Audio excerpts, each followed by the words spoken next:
मकसद तो है,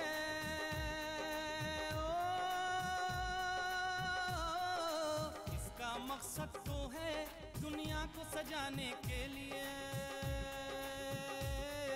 शम्मा जलती है पिघलती है ज़माने के लिए, शम्मा जलती है पिघलती है ज़माने के लिए, शम्मा जलती है, शम्मा जलती है। कल तक तो मुझे इस बात का शक था कि कहीं मुझे घर से निकलवाने की साजिश तुम्हारी तो नहीं थी, और वो बात आज हकीकत बनकर तुम्हारी जुबान से आखिर निकल ही गई। हमारे बड़े बेटे के साथ जो भी कुछ हुआ वो एक साजिश ही थी, क्योंकि अगर वो जिंदा होता इस वक्त तो हम अकबर को इतनी अहमियत न देते। हम निकाह करके अपनी जिंदगी आबाद तो करते, लेकिन दादा जान की देखभाल कौन करेगा? किसके सहारे रहेंगे वो अपनी गैरत के साथ समझौता कर आप लोगों के घर भी नहीं रहना चाहते। फिलहाल आप बताइए कि आप हमसे क्यों मिलना चाहते हैं? क्या हमारी याद आपको आ रही है? मैं तुमसे पूछना चाहती हूँ, मेरे कंगन कहाँ है? किसे दिए तुमने मेरे कंगन? ये तुम क्या कह रहे हो अल्तमश? मैं ठीक कह रहा हूँ अब्बू। ये बात आगे बढ़े इससे पहले शमा से बात करना जरूरी है, और इसीलिए मैंने शमा से इस बारे में बात की थी। मुझे पता था आप लोगों की कोशिश का ऐसा ही कुछ हल निकलेगा। आप लोगों ने तो पहले ही दादाजान को ठोकरें खाने के लिए छोड़ दिया है, लेकिन शमा ऐसा नहीं कर सकती। शमा दादाजान को अपनी जिम्मेदारी मानती है, और इसलिए शमा अभी निकाह नहीं करना चाहती। पर अल्तमश, हमने तो ये सोचा था कि अगर ये निकाह हो जाएगा तो शमा यहाँ आके रहेगी और अबू जान को भी आना पड़ेगा। इससे तो बेहतर होता अब्बू कि आप पहले ही दादाजान को यहाँ ले आते, लेकिन इससे अपने घर का मसला कहिए या कुछ और। ना आप दादाजान को यहाँ लाने में कामयाब हो पाए, और ना ही दादाजान यहाँ आने के लिए तैयार हुए। और शमा का भी यही कहना है कि दादाजान अपनी गैरत के साथ समझौता करके किसी पे बोझ नहीं बनना चाहते। आपने शायद शमा आपी को ठीक तरह से समझाया नहीं होगा। शमा आपी को इस बात के लिए मैं तैयार करूंगी। तुम क्यों तैयार करोगे? सुहाग, फिलहाल अल्तमश तुम्हारा शौहर है, और कोई अपना हक ऐसे ही किसी को नहीं दे देता। जो हक आज तक मुझे मिला ही नहीं, उस पर मैं हक समझूंगी तो कैसे? मैं कोई और फर्ज तो नहीं निभा सकती। शायद इसी तरह इस घर की बहू होने का फर्ज निभा सकूं। शायद शमा आपी को अल्तमश से मिलाकर मैं इनकी खुशियां लौटा सकूं।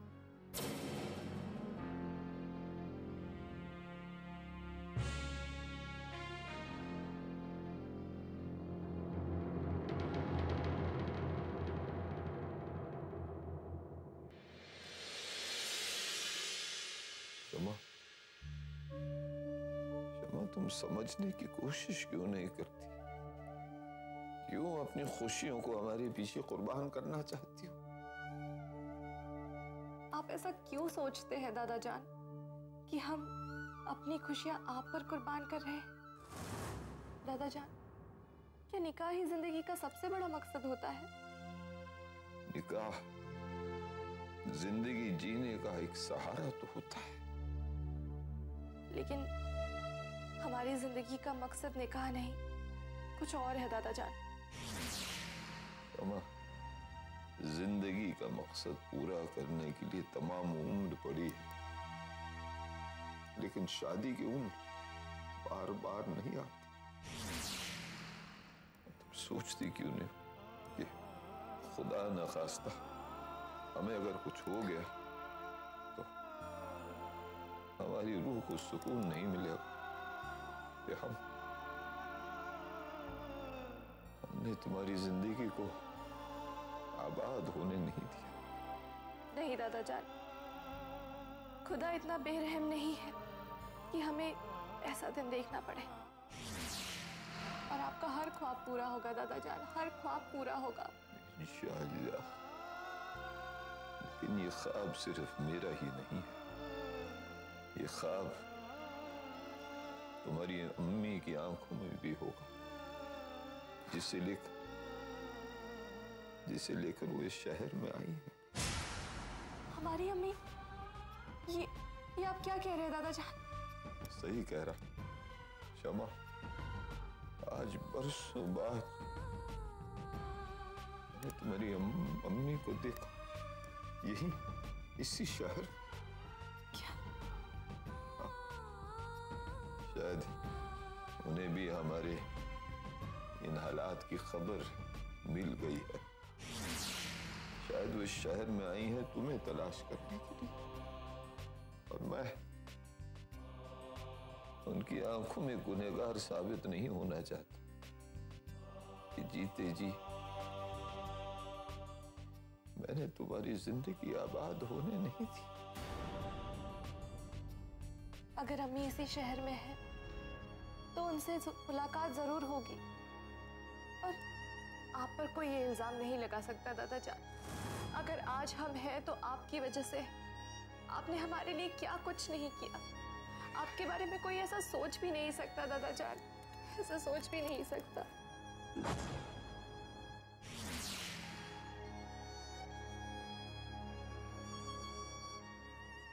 शमा जलती है, पिघलती है जमाने के लिए।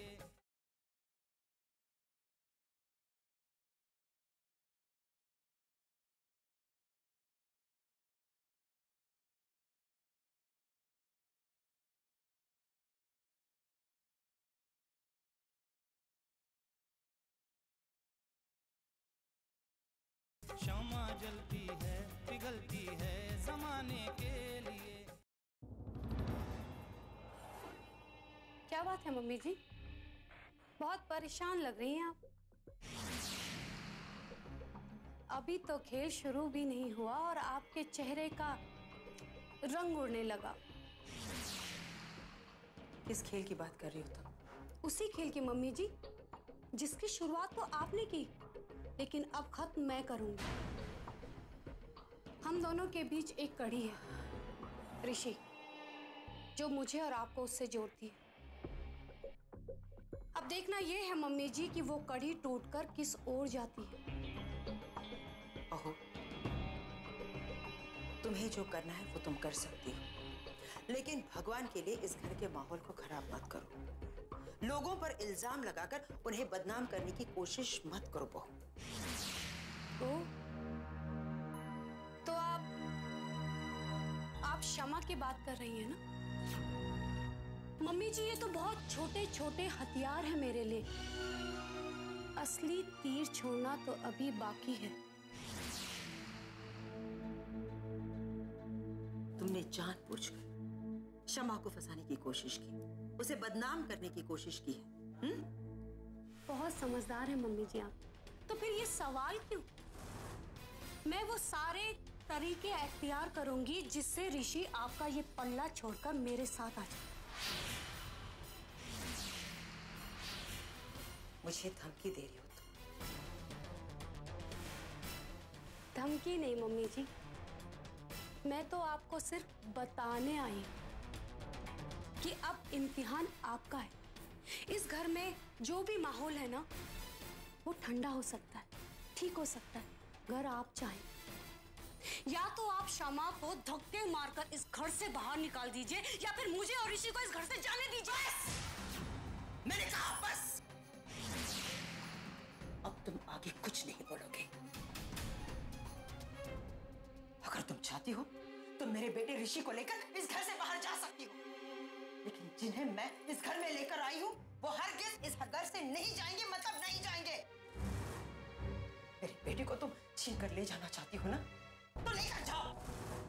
वो तुम्हारा पति ही सही, लेकिन बाहर जाकर भी वो मेरा बेटा ही कहलाएगा। एक बात और बहू, जब एक माँ अपने बेटे की शादी करवाती है ना, तो उसका हाथ अपनी बहू के हाथ में दे देती है। मगर तुम्हें तसल्ली नहीं हुई तो ले जाओ उसे, मैं तुम्हें नहीं रोकूंगी। क्यों समझ लेना कि मैंने अपने बेटे को तुम्हें दे दिया। ले जाओ उसे, नहीं रोकूंगी मैं तुम्हें। लेकिन इसका फैसला कल जरूर होगा।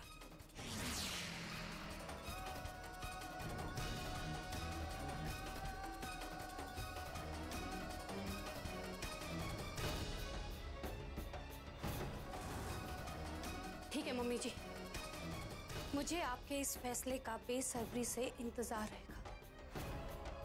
Good night.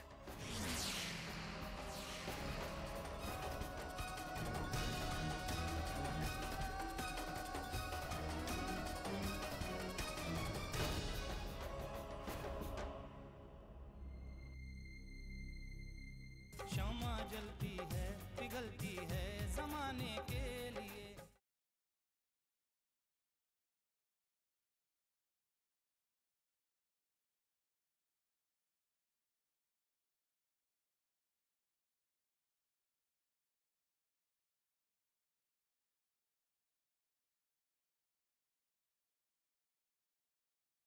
क्षमा जलती है पिघलती है जमाने के लिए।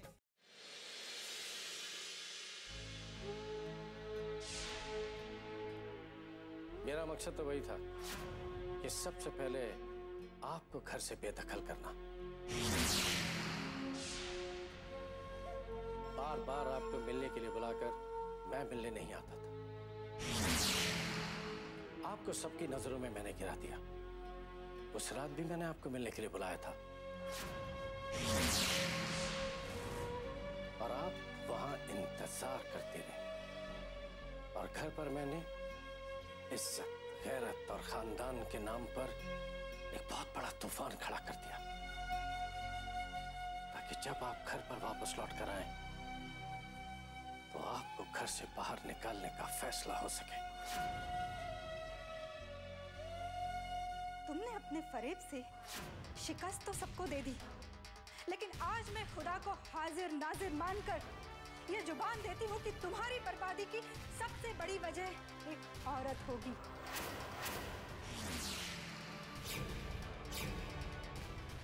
अकबर, तुम्हारे हर मकसद, हर मंसूबे में आग लगाने वाली एक औरत होगी।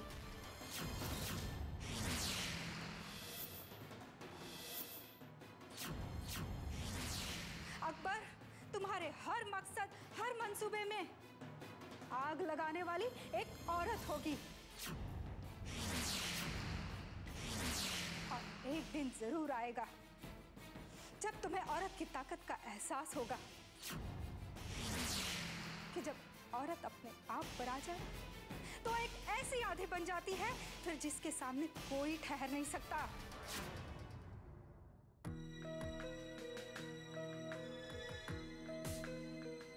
क्या सोच रही है बेगम? आपको नींद नहीं आ रही? नसीम आपा की बातें याद आ रही थी। लोग तो कहते हैं कि औरत एक पहेली होती, लेकिन आपसे बड़ी पहेली तो कोई हो ही नहीं सकती, जिसके साथ पूरी जिंदगी गुजारने के बावजूद भी मैं भी नहीं समझ सकी। अगर मैं खुद को समझने देता तो शायद मैं अपने मकसद में कभी कामयाब नहीं हो पाता बेगम। इसलिए कहता हूँ ज्यादा मत सोचा कीजिए। ज्यादा सोचने से दिमाग खराब होने का खतरा रहता है। सो जाइए आप।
आप अभी तक जाग रही? मैंने आपसे कहा है ज्यादा सोचने से दिमाग खराब होने का खतरा रहता है। सोने की कोशिश कीजिए आप।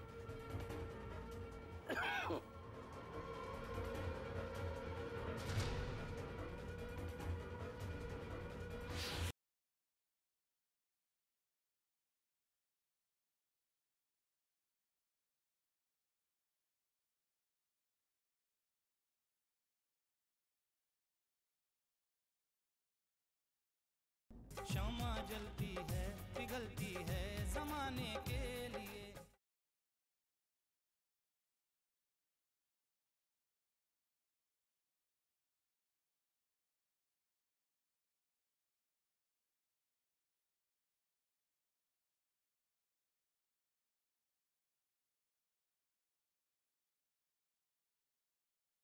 क्षमा जलती है पिघलती है जमाने के लिए।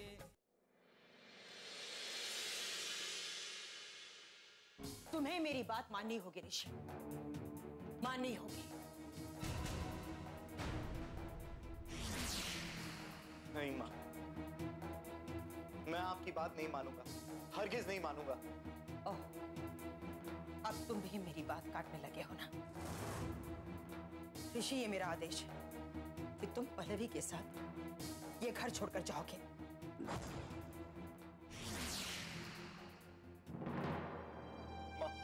मैं नहीं जाऊंगा, चाहे कुछ भी हो जाए।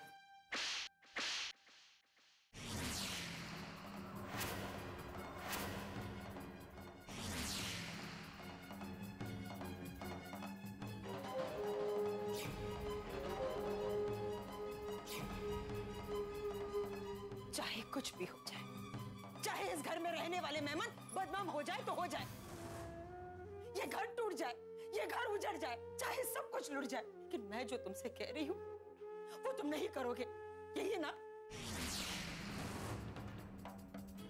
हाँ हाँ माँ, इन बातों से डरकर मैं आपको छोड़कर नहीं जाऊंगा।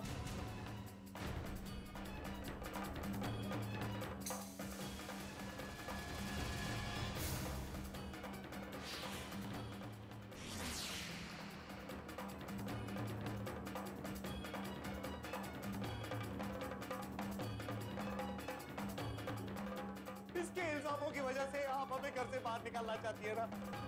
यही तो ये चाहती है, ये चाहती है कि हम अलग हो जाए, ये घर टूट जाए। लेकिन मैं ऐसा होने नहीं दूंगा। बीवी के लिए अपनी माँ को ठोकर मारकर नहीं जाऊंगा, मैं नहीं जाऊंगा।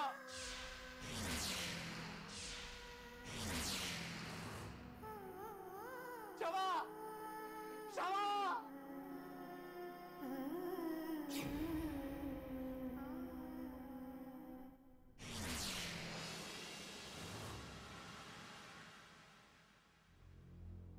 क्या बात है ऋषि? इस पर शक है ना तुम्हें? हमारे रिश्ते पर शक है ना तुम्हें? लेकिन आज मैं ऐसा काम करूंगा, इसके बाद तुम कभी हम पर शक नहीं कर पाओगी। सारी गंदी सोच तुम्हारे दिमाग में, हमारे दिमाग में नहीं है। क्षमा।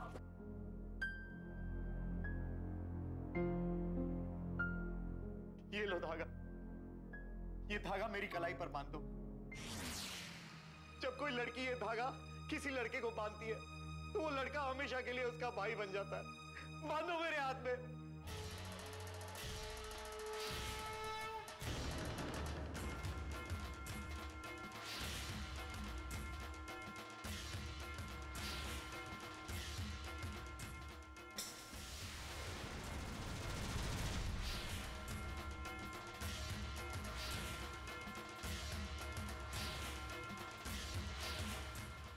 क्षमा मेरी बहन।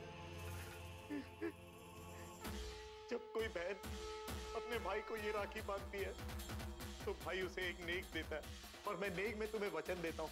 मैं वचन देता हूँ कि जिंदगी की हर कठिनाई में, हर तकलीफ में हमेशा मैं तुम्हारा साथ दूंगा, हमेशा साथ दूंगा।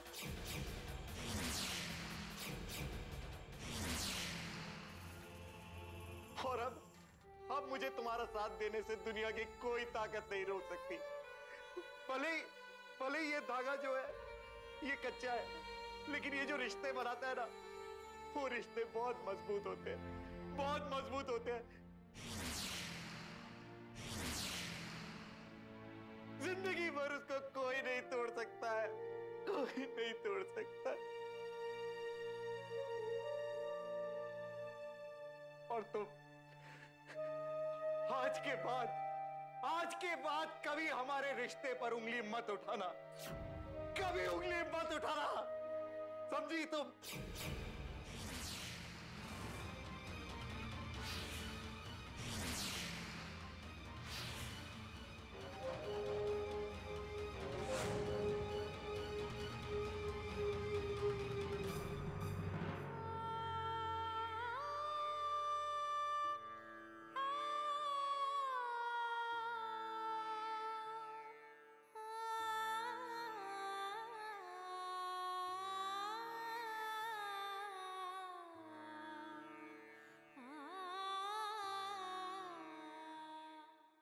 सीने का हर एक दर्द छुपाने के लिए, अपने सीने का हर एक दर्द छुपाने के लिए